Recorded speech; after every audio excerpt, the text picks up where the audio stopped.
News insight के साथ मैं हूं आमिर ज़िया। ताजिर जो हैं वो शहबाज हुकूमत के खिलाफ सरापा एहतजाज हैं। अवाम कमर तोड़ बिजली के बिलों और बुलंद टैक्सों के बोझ तले दबे हुए हैं। पाकिस्तानी कंपनियां सरमाया और कारोबार जो है मुंतकिल करने के लिए बैरून मुल्क मौके तलाश कर रही हैं। इस साल के पहले 6 माह में 3,968 पाकिस्तानी कंपनियां दुबई में अपना धंधा जमा चुकी हैं और बहुत सी दूसरी जो हैं वो मौके की तलाश में हैं। पढ़े लिखे पाकिस्तानी भी हालात से बददिल हैं और लाखों की तादाद में बैरून मुल्क मुंतकिल हो रहे हैं। 2022 और 23 के 2 साल में तकरीबन 17 लाख, जबकि मौजूदा हुकूमत के चंद माह के दौरान 3,80,000 पाकिस्तानी जो हैं मुल्क छोड़ गए। दूसरी तरफ हम देखते हैं कि कई मल्टीनेशनल कंपनीज और बैरून मुल्क से ताल्लुक़ रखने वाली जो कंपनियां हैं वो भी पाकिस्तानी मंडी से निकल चुकी हैं या उन्होंने अपने बिजनेस को पाकिस्तान में महदूद कर लिया है। यानी कि बैरूनी सरमाया आने के बजाय पाकिस्तान से निकल रहा है, जिसे माहिरीन मईशत जो है रिवर्स FDI का फ्लो कह रहे हैं। सुस्त होती माशी सरगर्मियों का एक वाज़ेह इशारा बिजली की गिरती हुई मांग है, जिसकी बड़ी वजह इसकी बुलंद तरीन कीमत है जो उस खित्ते में सबसे ज़्यादा है। महंगी तवानाई पाकिस्तानी बरामदात का ही नहीं बल्कि अवाम का भी गला घोंट रही है। मुल्क में बढ़ती दहशत गर्दी के वाक़यात जो हैं और ना ख़त्म होने वाली सियासी महाज़ाराई और अदम इस्तेकाम भी जो है मईशत के लिए बुरी खबरें हैं, जिसकी वजह से हम देखते हैं कि सरमायाकारों और ताजरों के हौसले मज़ीद पस्त हो रहे हैं। शहबाज हुकूमत कोशा है कि दोस्त ममालिक से मज़ीद कर्ज मिल जाए और पुराने कर्ज़ों की वापसी की म्याद जो है वो बढ़ा दी जाए, लेकिन इस मरतबा ये सब इतना आसान नहीं। दोस्त ममालिक बशमूल चीन और सऊदी अरब जो हैं वो भी पाकिस्तान को कर्ज दे देकर थक चुके हैं। दूसरी तरफ हम देखते हैं कि सबको नजर आ रहा है कि इस गरीब मुल्क के अमीर हुक्मरान सादगी और किफ़ायत शारी अपनाने के बजाय अपनी सहूलतों और आसाइशों पर सरकारी पैसा जो है बुरी तरह लुटा रहे हैं। यानी कि हुक्मरान अशराफिया अलामती तौर पर भी सरकारी अखराजात कम करने के लिए तैयार नहीं। मईशत डूब रही है, अवाम बिलबिला रहे हैं, लेकिन हुकूमती तरजीहात का सारा जोर जो है महदूद सियासी, ज़ाती और ख़ानदानी मफादात के असूल पर है। ऐसे में गाड़ी चले तो कैसे? पाकिस्तान की माशी सिमत क्या है और क्या शहबाज शरीफ साहब की तजर्बेकार हुकूमत इसमें कोई हकीकी बेहतरी ला पा रही है? पूछते हैं मारूफ माहिर मईशत और FBR के साबिक चेयरमैन मोहतरम शब्बर जैदी साहब से। जी शब्बर साहब, बहुत शुक्रिया अपना कीमती वक्त देने का। सबसे पहले तो ये बताइए कि शहबाज हुकूमत का जब आप माशी स्कोर कार्ड देखते हैं तो क्या कहेंगे, कुछ हालात में बेहतरी हो रही है? बिस्मिल्लाहिर्रहमानिर्रहीम। आमिर साहब, अगर आप पाकिस्तान की क्रेडिट सस्टेनेबिलिटी देखें तो बेहतर है, क्योंकि जो पाकिस्तान का करंट अकाउंट है उसमें एक तरह का इस्तेकाम आया है, क्योंकि जो IMF का प्रोग्राम है वो बाय एंड लार्ज आ जाएगा और पाकिस्तान अपना जो शॉर्टफॉल है, गैप जो है, जो कि उनको लोन रोल ओवर करने के लिए अरेंज करना था, वो कम होकर तकरीबन 2 बिलियन तक आ गया है। तो पाकिस्तान की क्रेडिट रेटिंग की हद तक सिचुएशन जो है वो बेहतर है, जिसका मतलब ये हुआ कि पाकिस्तान फॉरेन करेंसी डिफॉल्ट के खतरे से, इमीडिएट खतरे से बाहर है। ये मूडीज ने भी कहा। मगर उसके साथ साथ जो पाकिस्तान के अंदरूनी मईशत है, मुझे उसमें कोई बेहतरी या उसमें कोई सस्टेनेबल कोई इम्प्रूवमेंट नज़र नहीं आ रही, क्योंकि आपकी लोकल बोरोइंग ग्रेजुअली बहुत तेज़ी से बढ़ रही है। और आपने जब बिजली का बिल पे सब्सिडी दे दी है पंजाब में, तो आपने टेक्निकली ये कबूल कर लिया है कि बिजली का बिल आम आदमी दे नहीं सकता। अच्छा, मैं इस पे आता हूं, बिजली के बिल पे ये भी आपने मुझे खता कलामी करने थे, डोमेस्टिक इश्यूज पर आते हैं। जरा पहले जो फॉरेन फंडिंग का मामला है उस पर बात कर लें कि ज़ाहिर है मूडीज़ ने इसी के बेसिस पे हमारी क्रेडिट रेटिंग को जो है सब बेहतर, लेकिन दो चीज़ें हैं कि एक तो IMF का प्रोग्राम तो ये थी कि जी अगस्त में कंक्लूड हो जाएगा, लेकिन लग रहा है कि वो आगे जा रहा है। अच्छा, इसी तरह जो हमें बैरून मुल्क से फंडिंग को वो करना है, अरेंज करना है, उसमें भी अभी तक पाकिस्तान को वो कमिटमेंट्स तो नहीं मिले हैं, चाहे वो सऊदी अरब हो, चाहे वो चीन हो और दीगर दोस्त ममालिक हों, तो वहाँ पर कुछ देर तो हो रही है। तो क्या ये बात बाइस तशवीश नहीं है जनाब? देखिए, देर तो आमिर वहाँ देर तो ज़रूर हो रही है। हाँ। मगर जो गैप है, जिस गैप की IMF वाले बात कर रहे हैं, वो गैप तकरीबन 2 से 4 बिलियन तक है और पाकिस्तान उसको अपने मुख्तलिफ प्राइवेट सेक्टर मिडिल ईस्ट से और जगह से अरेंज कर रहा है। और मेरी इंफॉर्मेशन के हिसाब से वो भी बाय एंड लार्ज एग्री हो चुका है। मगर हाँ, ये भी हकीकत है कि अभी तक चाइना ने ऑफिशियली किसी भी रीशेड्यूलिंग का ऐलान नहीं किया है और अभी चाइना का डेट अपनी जगह खड़ा है। मगर ये जो चीज़ है, ये मतलब ये बात तकरीबन, देखिए एक तो बात आमिर जो होती है ना, जो कागजों पर होती है, और एक चीज़ होती है जिस पर जो रेटिंग एजेंसीज हैं क्या एक्सपेक्ट कर रही हैं, क्या एंटिसिपेट कर रही हैं। तो मेरे हिसाब से वो लोग ये एंटिसिपेट कर रहे हैं कि पाकिस्तान को ये जो IMF का प्रोग्राम है ये मिल जाएगा और मिलेगा, इसलिए वो पाकिस्तान की क्रेडिट रेटिंग को जी बिल्कुल, ये मुझे भी यकीन है कि मिल जाएगा। अच्छा पॉइंट, अच्छा अब हम आते हैं वो डोमेस्टिक इश्यूज की तरफ, और जिसका आपने भी किया था। मैं बात शुरू करूंगा ताजरों की जो गुज़िश्ता रोज़ हड़ताल हुई थी। एक तो उस पर ज़रा अपनी राय दीजिएगा कि उनके जो मुतालबात हैं कि हक ब जानिब हैं, एक बात, और दूसरी बात ये कि क्या जो हुकूमत ने माजी में हमने देखा कि कई मरतबा इनको टैक्स नेट में लाने की कोशिश की लेकिन नाकाम रहे, इस बार आपकी क्या पेशगोई है? जी देखिए, ये जो आप हड़ताल देख रहे हैं जो कल हुई है, ये हड़ताल तो आप ये समझें कि अभी एक बिगिनिंग है, जो डेडलॉक आने वाला है ताजरों में और गवर्नमेंट में। ताजरों को भी और गवर्नमेंट को भी ये समझ नहीं आ कि उन्हें किस तरफ जाना है। गवर्नमेंट को बिल्कुल क्लियर इंस्ट्रक्शन है IMF की तरफ से कि आप कोई एमनेस्टी नहीं देंगे, आप कोई फिक्स स्कीम नहीं लेकर आएंगे और आपको इनको टैक्स में लाना है। अच्छा, ये गवर्नमेंट की बिल्कुल क्लियर पोजीशन है। और आज तक अगर गवर्नमेंट की आप ताज़ा स्कीम भी देखें, वो ना वो एमनेस्टी की स्कीम है ना वो फिक्स स्कीम है, वो एक तरह का एडवांस टैक्स है। अच्छा, ताजरों की आदतें बिगड़ी हुई हैं। वो ये समझ रहे थे कि ये ताजिर दोस्त स्कीम कोई अच्छी चीज़ है। या जब कल रिटर्न का फॉर्म डाउनलोड हुआ है तो उनकी आंखें खुल गई हैं, उनको समझ आ गई है कि साथ क्या हुआ है, और वो सही हुआ है, गलत नहीं हुआ है। मगर अब सवाल ये है कि एक बिगड़े हुए बच्चे को आप कितना दबाएंगे कि वो सही तरह परफॉर्म करे। तो ये आप ये समझें कि लोकल इकोनॉमी में ये इस गवर्नमेंट का बहुत बड़ा टेस्ट होगा। और मैं ये समझता हूँ, मेरा ज़ाती व्यू है, बिल्कुल मैं पर्सनल व्यू दे रहा हूं कि शहबाज शरीफ साहब की गवर्नमेंट जो सेंट्रल पंजाब के ट्रेडर और स्मॉल बिजनेसमैन पर मुश्तमिल है, जिसका उनको सपोर्ट है, वो इस धक्के को नहीं सह सकेगी। और वो गवर्नमेंट जो है वो इनके सामने या तो हथियार डाल देगी, झुक जाएगी, या वो हथियार डाल देगी, या वो गवर्नमेंट, मैं बहुत बड़ी बात कर रहा हूं, या वो गवर्नमेंट अपनी छोड़ के साइड पर हो जाएंगे, क्योंकि वो उनका बहुत बड़ा पॉलिटिकल लॉस होगा। अच्छा, मुझे सेंट्रल पंजाब जी मुझे तशबीह आपकी बड़ी अच्छी लगी कि बिगड़े हुए बच्चे से आपने उसकी मुमासलत जाहिर की है। और ज़ाहिर है कि उसके साथ साथ जहाँ पे उनको टाना है, फिर आपने जो बिजली की बढ़ती हुई कीमतों की बात की कि बुलंद तरीन खत्ते में, तो उसका भी असर आ रहा है ना मजमूई हमारी सूरत हाल के ऊपर। तो ज़ाहिर है कि वो दो आतिशा हो गया है मामला जो है ट्रेडर्स के लिए, कि कॉस्ट ऑफ डूइंग बिजनेस भी बढ़ गया है टैक्सेस के साथ। जी आप दोबारा सवाल करें, सॉरी क्या कह रहे जी? मैं ये अर्ज़ कर रहा था कि आपने जो तशबीह दी है बिगड़े हुए बच्चे की, तो बड़ी मुझे मुनासिब लगी।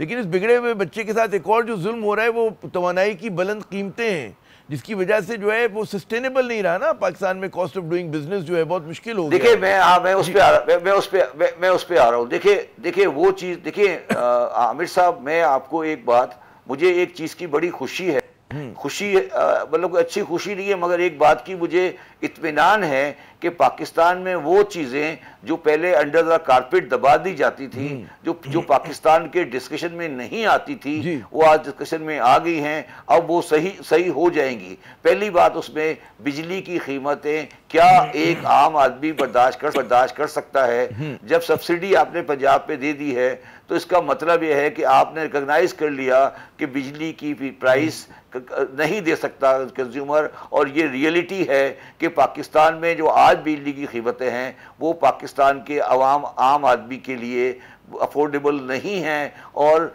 इस चीज़ के ऊपर गवर्नमेंट को शदीद परेशानी का सामना करना पड़ रहा है और करना पड़ेगा, और आने वाली गवर्नमेंट को भी करना पड़ेगा। सिमिलरली ये ट्रेडर की जो हड़ताल है, ट्रेडर का जो पोजीशन है, इस पे भी मैं तो ये समझता हूँ, मेरा ज़ाती रवैया जो है, बहुत बड़ी बात कर रहा हूँ, मेरे ज़ाती है कि PMLN मजीद बोर बर्दाश्त नहीं करेगी और वो शहीद बनकर साइड पर हो जाएगी। उससे ख्वाहिश है, आपकी प्रिडिक्शन है कि शहादत है मतलूब मकसूद मोमिन। अच्छा मुझे ये बताइए कि मजमूई तौर पे शहादत है। देखिए अगर नवाज शरीफ साहब ने, शहबाज शरीफ साहब ने Punjab Lahore chamber of commerce को भी नाराज कर दिया और लाहौर के दुकानदारों को भी नाराज कर दिया, कहाँ जाएंगे तो ये तो देखिए ना एक सियासी मौत हो जाएगी ना उनकी। तो ये तो अब बहुत बुरे ट्रैप में फंस गए हैं और इसीलिए आप देखें कि हड़ताल में 2 ग्रुप हुए, कुछ डिवीजन हुई। मगर अब सवाल ये नहीं है, सवाल इससे एक स्टेज और आगे है।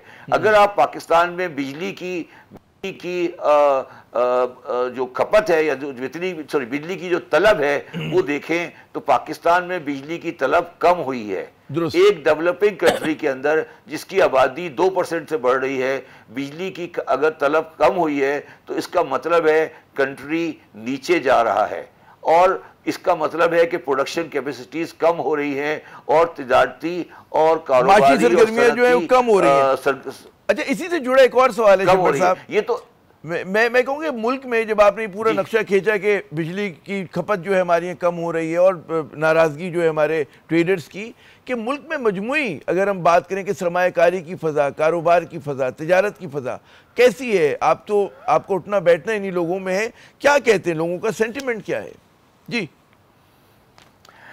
देखिए बात यह है कि मैं बिल्कुल साफ बात कहना चाहता हूँ कि किसी भी लिहाज से आज मुल्क की कारोबारी और तिजारती जो फ़ज़ा है वो अच्छी नहीं है और उसमें बेयकीनी काफ़ी ज़्यादा है और उसमें ये नज़र आ रहा है कि एक बड़ी एडजस्टमेंट मईशत में होनी है और उस बड़ी एडजस्टमेंट के लिए हमारा जो स्ट्रक्चर है, सिस्टम तैयार नहीं है, क्योंकि इस सिस्टम को एक दफ़ा गिर के दोबारा बनना है और वो इसके लिए तैयार नहीं है।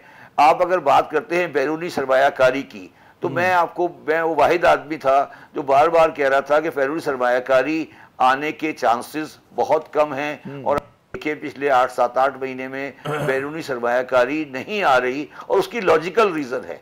ठीक है, अब और अगर आप बिजली की खपत देखें वो भी अगर नीचे गिर रही है तो आप कहें कि क्या हो रहा है। अच्छा, अब प्रॉब्लम ये है कि आपने मईशत को सुकेड़ दिया है। जब सुकेड़ दिया है आपने और उसको कॉन्ट्रैक्ट कर दिया है जो कि IMF की पॉलिसी होती है, तो सुकेड़ने के साथ जब इतना बड़ा मुल्क है तो उसके साथ फिर बेरोजगारी, अनएम्प्लॉयमेंट और ये और चीज़ें पैदा होती हैं और माशरती मसाइल पैदा होते हैं।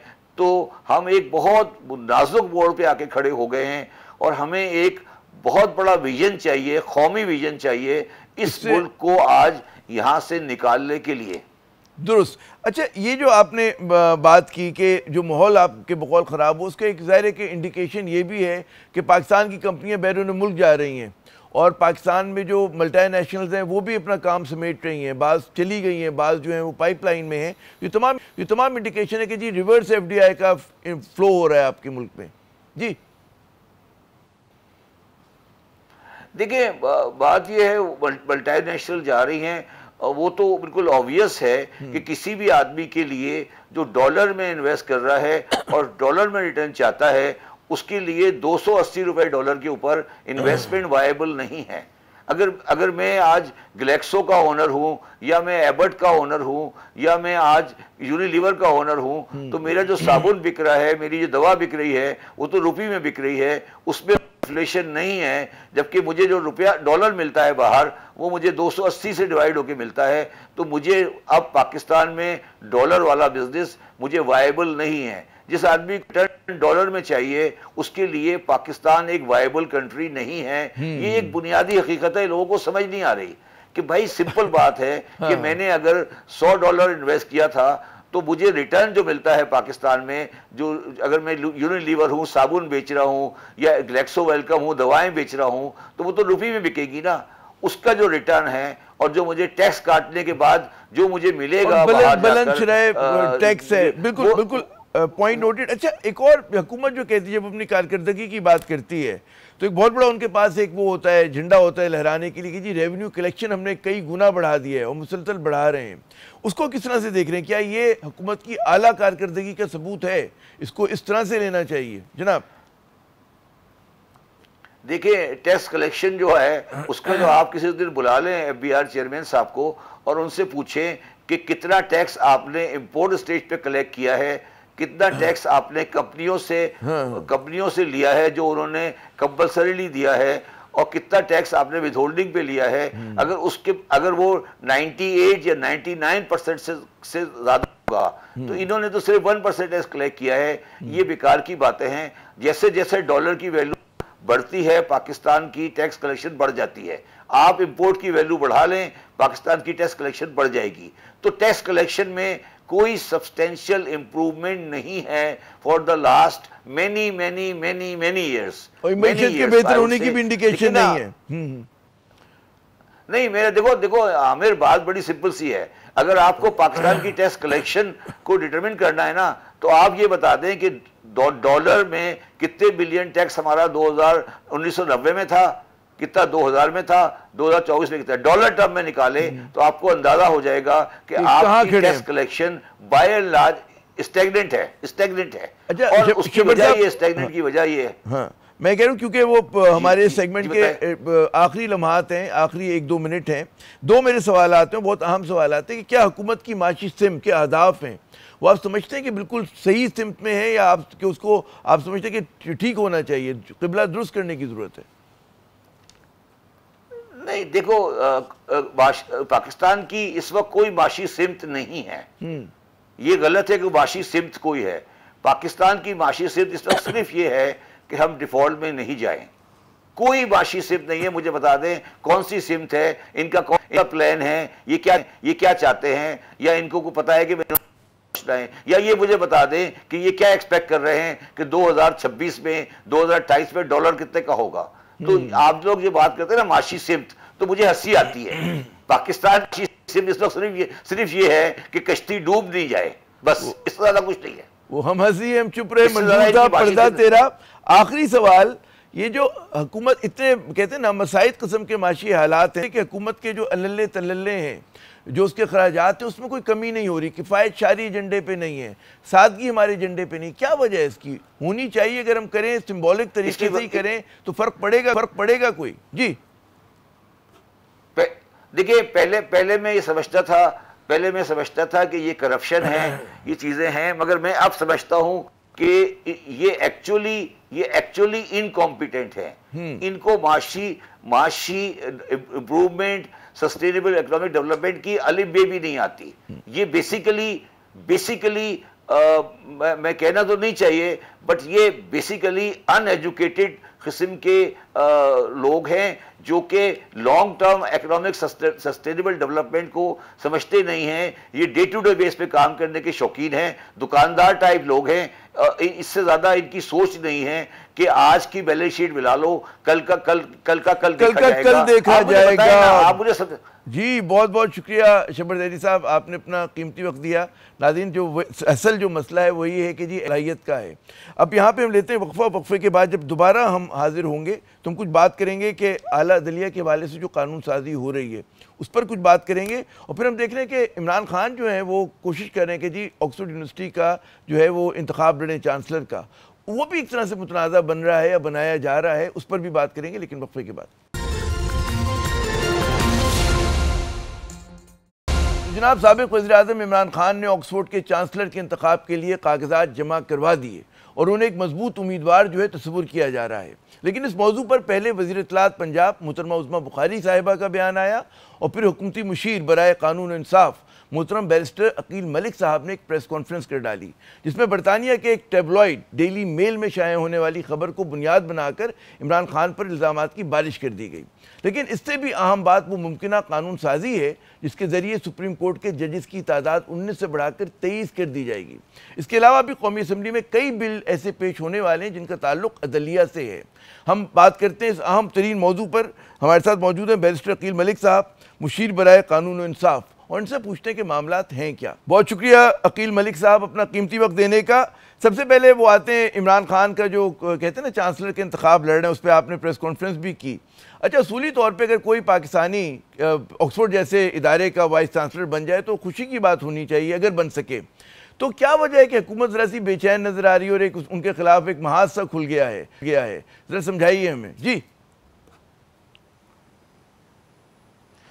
जी बिल्कुल भी नहीं सर, ना तो हुकूमत को कोई किसी चीज़ का जो है इसमें खौफ है, ना ही हुकूमत को कोई इंटरेस्ट है। लेकिन हाँ, वसीयत साबिक वज़ीर आज़म ऑब्वियसली जब एक अखबारी जरीदा जो है इंटरनेशनल न्यूज़पेपर या आर्टिकल लिखता है, उसमें बताता है कि डिस्ग्रेस्ड फॉर्मर प्राइम मिनिस्टर जो हैं वो चांसलर बनने के ख्वाहिशमंद हैं और वो इलेक्शन लड़ना चाह रहे हैं, तो हमें भी ऑब्वियसली जिम्मेदारी है, क्योंकि पाकिस्तान का जो हाल किया है 3.5 साल में आपने देखा। ऑब्वियसली मैं समझता हूँ कि मेरी ज़ाती जो एक मौक़िफ़ है वो तो आप ज़रूर लें, उसमें मैं तो कहूँगा कि ये इनको मुंतखब हो जाना चाहिए ऑक्सफोर्ड का चांसलर।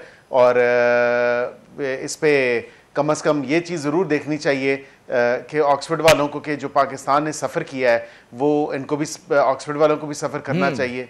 लेकिन बात यह कि जब एक मुल्क का वज़ीर आज़म शख्स रहा हो और उस वज़ीर आज़म ने मुल्क का इतना नुकसान किया हो, तो वहाँ पे भी एहतजाज बर्पा हो गया है कि जो इनकी हरकत व सकनात हैं, जो उन्होंने किया है, जो सारे वाक़यात उन्होंने किए हैं, जिस तरह के मुजरम ये पाए जा रहे हैं, जिस तरह के केसेस इनके ऊपर बने हुए हैं, वो तमाम तर वो चीज़ें हैं जो हकीकत है। जी अकील साहब, ये जो आपके इतराज़ात हैं, लेकिन कुछ फ़ॉरेन मीडिया का हमें भी तजर्बा है और हमने माजी में कई मरतबा देखा कि हमारा जो भी वज़ीर आज़म मुश्किल में आया उसके खिलाफ इन्होंने इसी तरह की जो है ज़बान इस्तेमाल की। और डेली मेल के बारे में कहा जाता है एक टैबलॉइड पर्चा है, ये टाइम्स नहीं है, ये गार्डियन नहीं है, तो उसकी बात को इतना संजीदा लेना और उसके ऊपर फिर मतलब है कि आप जैसे मतलब मुशीर का प्रेस कॉन्फ्रेंस करना, या हमने देखा कि जी हमारी वो हैं पंजाब की वज़ीर इत्तलात हैं, उन्होंने बयान जारी किया। इस पर इतने वसाइल, इतना वक्त सर्व करना चाहिए हुकूमत को या इग्नोर करके आगे बढ़ जाएं? जी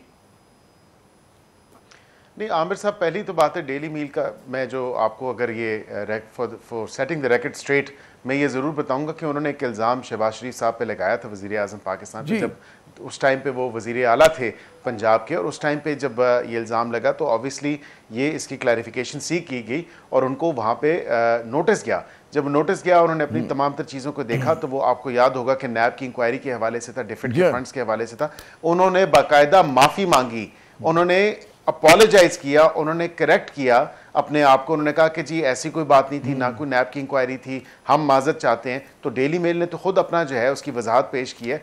डेली मेल एक इंटरनेशनल ऑब्वियसली न्यूज़पेपर है, व्हाटएवर इट इज़, टैबलॉइड है, न्यूज़पेपर है, व्हाटएवर, उसको जो नाम भी आप दे दें, लेकिन एक इंटरनेशनल लेवल पे आप उठा के देखें, ये फरमाइशी आर्टिकल्स का प्रोग्राम तो कब से जारी है ऑपरेशन गोल्डस्मिथ की तरफ से। ऑब्वियसली बीबीसी में भी देखा आपने, बाकी जगहों पे भी देखा, अपना जो नैरेटिव बेचने के लिए, जो अपना एक मंजन बेचने के लिए जिस तरह के आर्टिकल्स लिखे गए हैं, जिस तरह की वहाँ पे इंटरनेशनल फोरम्स पे लॉबिंग की गई है, अब अगर इंडिपेंडेंटली डेली मेल ने कुछ लिख दिया है और लिखा भी यही है कि जो हकीकत में वाक़तन जो सच है, जो एक्चुअल पोजीशन है, वो उन्होंने एक्सप्लेन किया कि he is the disgraced prime minister and the former prime minister of Pakistan who obviously quote and quote उन्होंने चीज़ें लिखी हैं कि जो ख़वातीन के बारे में इनके ख्यालात हैं, जो इनकी अपनी वैल्यूज़ हैं, जो इनकी अपने जिस तरह ये टेररिस्ट अपॉलोजिस्ट रहे हैं टाइम एंड अगेन, जिस तरह इन्होंने दहशतगर्दों की सपोर्ट में भी बोले, उनके हक में भी बोले।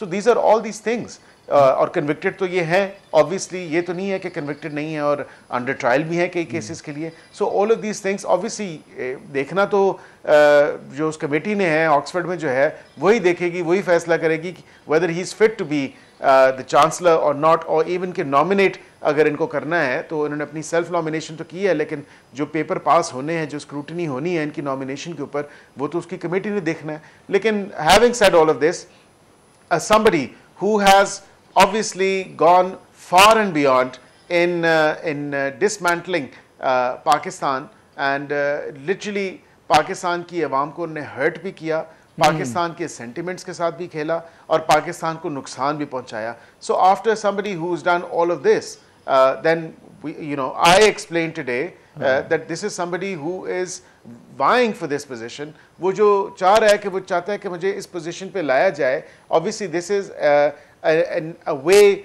To sort of extract him कि ये ऑपरेशन गोल्डस्मिथ जो काम कर रहा है, जो चल रहा है, ये है कि ये आपने अहम नुकता उठाया, उसके बाद जो है हम इसको एक्सट्रैक्ट करें। जी मैं कह रहा हूँ आपने अहम नुकता उठाया, लेकिन मुझे क्योंकि मैं बहुत अरसे से सहाफ़ी हूँ, तो मुझे याद आ रहा है कि लग रहा है कि ये फिल्म बार बार इस मुल्क में और इस बैन अवी प्लेटफॉर्म पर चल चुकी है। मुझे याद है कि जी वो नवाज शरीफ साहब के बारे में इल्ज़ाम लगाया गया था कि उसामा बिन लेदन की फंडिंग से उन्होंने जो इंतखाब लड़ा, तो बड़े बड़े इल्ज़ामात लगे और हम लोग हमेशा से कहते हैं कि जी आंखें बंद करके उनके इल्ज़ामात पे भरोसा नहीं करना चाहिए। हम लेकिन अहम मौजू की तरफ बढ़ते हैं, और वो मौजू है कि हम देखते हैं कि ये जो कानून साजी के इस वक्त जो बिल्स जमा हुए हैं, और उसमें हम देखते हैं कि जो नून लीग के रहनुमा दानियाल चौधरी साहब, उनका बिल भी एजेंडे पे जो है मौजूद है। उसके बारे में कुछ हमें बताइएगा कि हुकूमत के क्या अहदाफ हैं कि जजेस की तादाद में इजाफा जो है वो होना चाहिए, किस तरह से आप लोग उसको देख रहे हैं, और उसके बारे में जो लोगों के तहफ़्फ़ुज़ात हैं कि जी इसका मकसद ये तो नहीं कि जो मखसूस नशिस्तों का फैसला है उसको बदलने के लिए सारे जतन हो रहे हैं। जी नहीं आमिर साहब, बिल्कुल भी ऐसी कोई बात नहीं है। ये एक प्राइवेट मेंबर का बिल था, और मंगल वाले दिन प्राइवेट मेंबर बिल डे होता है, और ऑब्वियसली उसके जो नेशनल असम्बली के रूल्स हैं, रूल्स ऑफ बिजनेस और प्रोसीजर, वो यही कहते हैं कि मंगल का दिन जो है वो एक प्राइवेट मेंबर डे है, और इनका प्राइवेट बिल था, ना गवर्नमेंट बैक था, ना गवर्नमेंट सपोर्टेड था। हाउएवर उसके साथ मैं बजाते खुद as a student of law उसके साथ एग्री तो ज़रूर करता हूँ, लेकिन ये हुकूमत का मौक़िफ़ नहीं है, ये मेरा एक ज़ाती मौक़िफ़ है। और मैं इसलिए एग्री करता हूँ कि जो आपके इतने ज़्यादा केसेस जो हैं, जो असल केसेस हैं, चाहे वो फैमिली लॉ से हों, क्रिमिनल लॉ से हों, लैंड के इश्यूज़ हों, सिविल के हों, दीगर इश्यूज़ हों, वो तमाम तर बैक बर्नर पे चले जाते हैं, क्योंकि यहाँ पे आपने देखा कि फ्रिवलेस और वेक्सेशियस लिटिगेशन जो है वो ज़रूर होती है। वो कोर्ट्स में हर छोटा बड़ा मुद्दा लाया जाता है, इवन कि अगर वो कोई क्वेश्चन ऑफ पब्लिक इंपॉर्टेंस ना भी हो तो उसको लेके आया जाता है। काफ़ी चीज़ें कॉन्स्टिट्यूशन में क्लियर हैं जिसमें किसी किस्म की तशरीह की ज़रूरत नहीं है। जिस तरह ये मैं समझता था कि ये नई जो हमें देखा कि जो हमने रीइटरेट किया थ्रू अमेंडमेंट, वो ऑब्वियसली वही चीज़ है हम लेके आए। हमने कहा जी 3 दिन के अंदर बयान अल्फी जमा होती है, लेकिन यहाँ पे फैसलों में देखा कि 15 दिन के अंदर ऑब्वियसली होती है। I don't know where this is coming from, क्योंकि आइन तो क्लियर है, इलेक्शन एक्ट भी क्लियर है।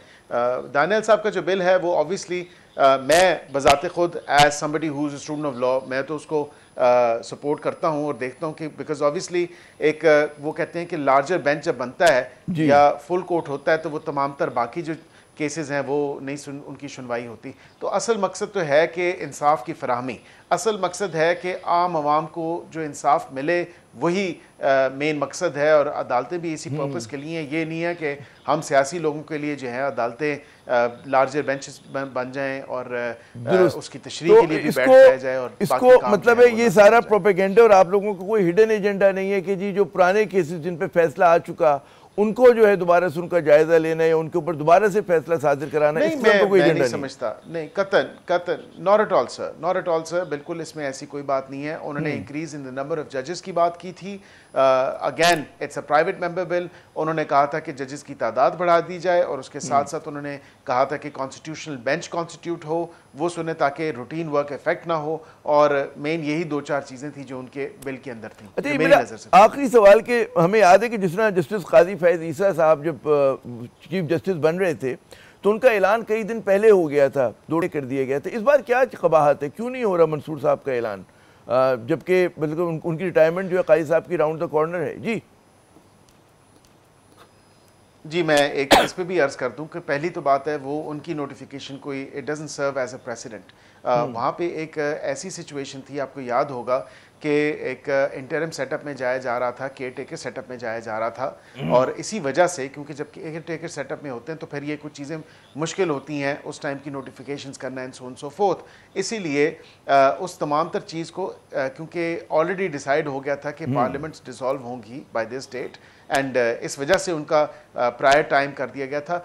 वैसे जिसने चीफ जस्टिस पाकिस्तान बनना होता है उसका बड़ा एक वाज़ेह मैकेनिज़्म मौजूद है कि 175A सब आर्टिकल 3 में आईने पाकिस्तान के मुताबिक जो सीनियर मोस्ट जज होता है वही चीफ जस्टिस पाकिस्तान होता है। तो इसमें कोई अभाम नहीं है, वक्त आने पे उनका भी नोटिफिकेशन हो जाएगा।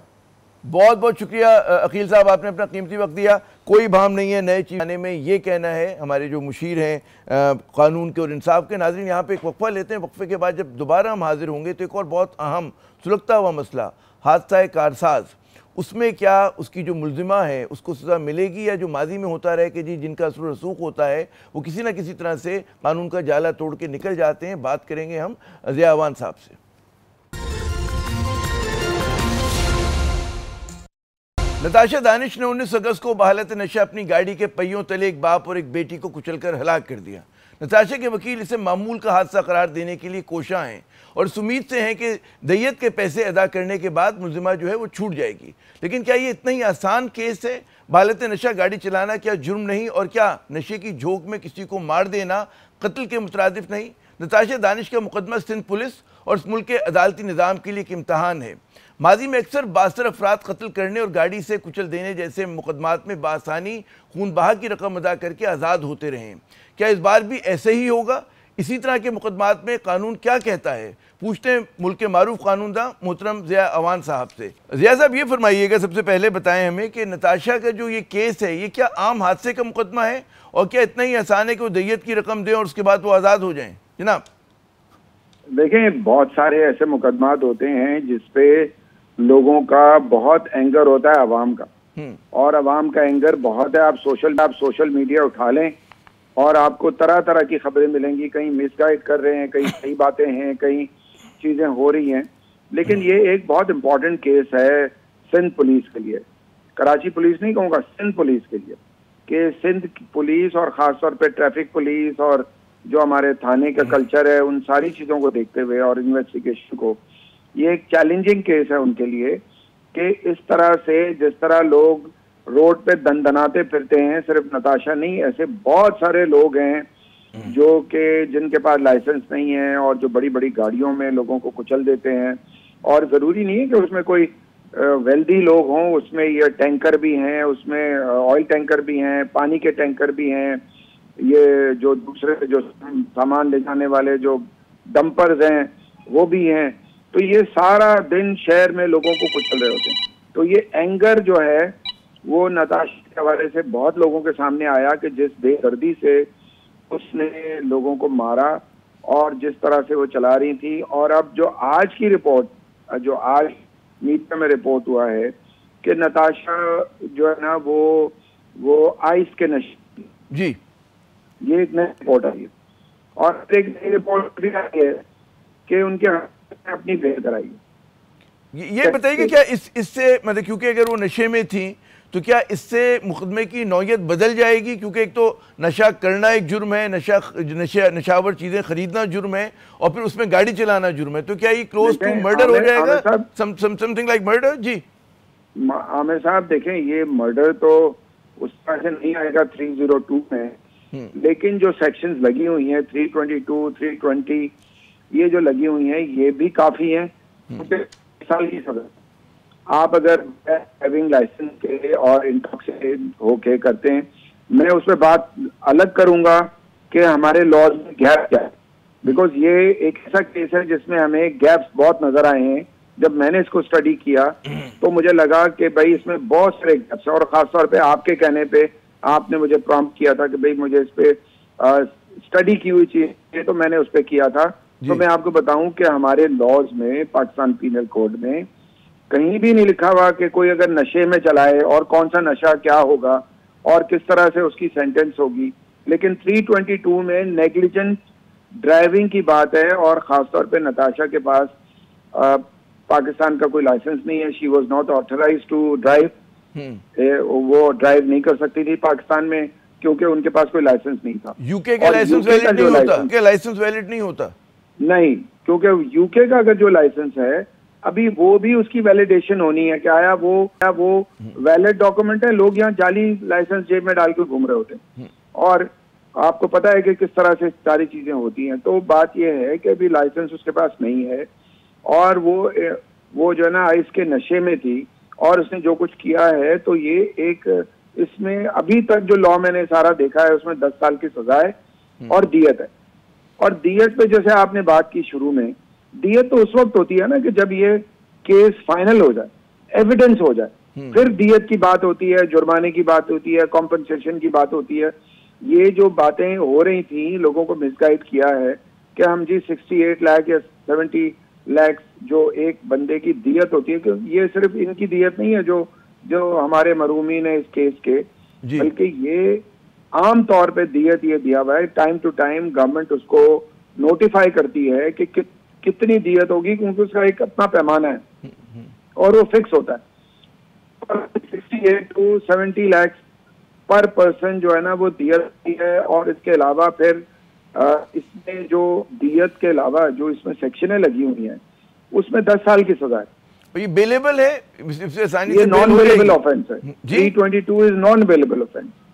और अभी देखें इसमें जो आपको बताऊं ज़िया साहब के ये जो है वो अभी इसको इन्वेस्टिगेट होना है कि ये कहाँ से चली है, कहाँ इन्होंने क्या किया है, किस तरह से। अभी तो इन्वेस्टिगेशन हमारी, असल में हमें अफसोस इस बात का है कि हमारी पुलिस के पास वो पुराने तरीके हैं इन्वेस्टिगेशन के। अभी जो नए गैजेट्स आए हैं उसको वो अभी तक इस्तेमाल नहीं कर पा रहे प्रॉपर। ये जो अभी तक ज़िया साहब जो शवाहिद हैं, क्या ओपन एंड शट केस नहीं बना देते? जिस तरह हम इस्लामाबाद के हाई प्रोफाइल कत्ल के केस थे, ओपन एंड शट है, लेकिन हमारा अदालती निज़ाम उन्हें खींचे चला जाता है और कोई फैसला नहीं होता। ओपन एंड शट केस नहीं है जी, ये इंशाल्लाह प्रूव होगा केस और इसको किसी नतीजे पर पहुंचाना होगा। सिंध की पुलिस को, गवर्नमेंट को, प्रोसिक्यूशन को, ट्रैफिक पुलिस को, ठीक है ना, और जो हमारे जो बाकी जो लोग हैं, जो पब्लिक है, वो उसको देखेगी। अच्छा, तो मुझे एक चीज और बताइएगा, जो क्योंकि आखिरी लम्हात है प्रोग्राम के, कि जो क्या दियत का जो कानून है, हमने देखा है कि अमूमन जो है इसको मिसयूज किया जाता है। जो बासर और दौलतमंद लोग होते हैं वो अपनी मर्जी से इसको बैंड कर लेते हैं। तो क्या आज के दौर में इसके साथ स्टेट को भी खड़ा होना चाहिए कि जनाब ठीक है, आपने उनको तो जुर्माना दे दिया इस्लामी कवानीन के मुताबिक, लेकिन अब इसकी माफ़ी नहीं हो सकती बाज़ चीज़ों के अंदर? इम्कान है, होना चाहिए क्या? आमिर साहब, इसमें सिर्फ दियत नहीं है, इसमें 10 साल की सजा है। अच्छा। और ये भी मैं आपको बता दूं कि इस पे लॉ अभी इसमें मजीद पाकिस्तान पीनल कोड में चेंजेस की जरूरत है, जो सिंध गवर्नमेंट को या फेडरल गवर्नमेंट को करना चाहिए कि जो लोग नशे में होते हैं, और नशे भी कई किस्म के होते हैं, तो नशे के हवाले से कोई सेक्शन मौजूद नहीं है कि नशे में कोई चला रहा हो तो उसको किस तरह से आप पनिश करेंगे, क्योंकि उसकी डबल सजा होनी चाहिए कि लाइसेंस नहीं है। मगर नशे की तो सजा होगी ना कोई इस मुल्क में? नहीं, नशा होना अलग बात है वो, लेकिन नशे में ड्राइव करना इज समथिंग डिफरेंट। वो ज्यादा ऑफेंस को बना देता है। आखिरी मिनट है, अब तक आप क्या देख रहे हैं कि पुलिस का और डॉक्टर्स का क्या किरदार रहा है? देखें, डॉक्टर्स ने अपना पॉजिटिव रोल प्ले किया है। उन्होंने ये भी बताया कि ये किसी साइको पेशेंट नहीं है। उन्होंने ये भी बताया कि ये जो है ना वो नशे में थी, आइस के नशे में थी। डॉक्टर्स ने अपना मेडिकल लीगल ने या जो साइकोलॉजिस्ट थे, वो जो हमारे लाल साहब, उन्होंने बहुत अच्छा एक रोल प्ले किया। लेकिन बात यह है कि ये जो केस है ये टेस्ट केस है और इसके अंदर पुलिस को ये इन्वेस्टिगेट करना है कि गाड़ी किसकी है, गाड़ी कहाँ से निकली है, उन्होंने कोई एटीएम उन दोनों में यूज किया है और उनके फोन से पता चल जाएगा उनकी कहाँ से मूवमेंट शुरू हुई है, कहाँ से उन्होंने आइस लिया है। ये सारी चीजें तहकीकात होना बाकी है और बहुत सारे शवाहिद जमा करना बाकी है। बहुत बहुत शुक्रिया ज़िया अवान साहब, आपने अपना कीमती वक्त दिया। नाज़रीन, बिल्कुल दुरुस्त कहा ज़िया साहब ने, मुकदमा जो है सिंध पुलिस के लिए, हमारे पूरे अदालती निज़ाम के लिए एक इम्तहान है और हम देखते हैं कि माजी में ऐसे इम्तहानों में अमूमन जो है बासर अफराद जो निकल जाते हैं। क्या इस मरतबा कहानी मुख्तलिफ होगी? उम्मीद ये करनी चाहिए कि मुख्तलिफ हो। आमिर ज़िया को अगले प्रोग्राम तक के लिए इजाज़त दीजिएगा। खुदा हाफिज़।